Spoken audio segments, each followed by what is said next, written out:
Hey guys, thanks for visiting the College Insider and watching this video. And in this installment, we're going to be discussing the college admissions process and specifically the role of academics and extracurricular activities in your application. So the admissions committee will be receiving a variety of materials from you.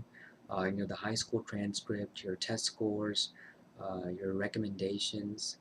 Um, all of these things are really important. Um, what we've done at the College Insider is we've broken them down into four main categories.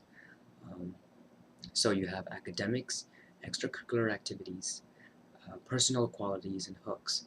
So academics and extracurricular activities make up what we like to call Module A of the college admissions series, and today that's what we'll be covering, while personal qualities and hooks make up Module B, and that will be covered in another video.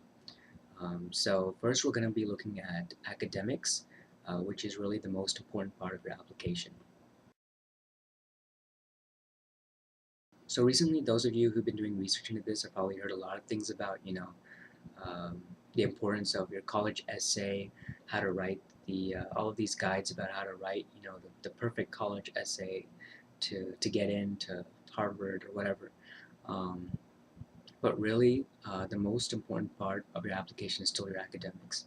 So what are we talking about with academics? We're talking about, high school transcript, your course selection, what you chose to take, whether you challenged yourself sufficiently in high school or not, your standardized scores, GPA, class rank, and also things like academic awards and honors are really important.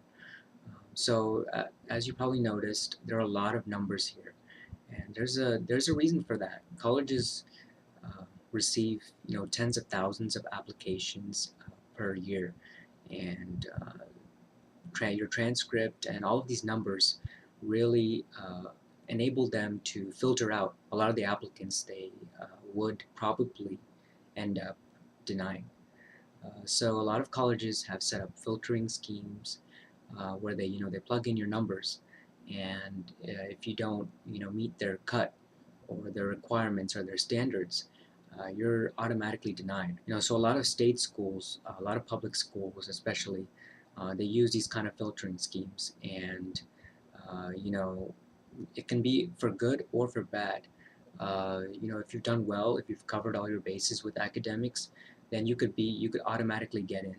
For example, I know in the state of Texas, they have the Texas top 10% rule, which is if you graduate in the top 10% of your high school class, you're automatically admitted to all of the public schools in Texas, which is pretty great.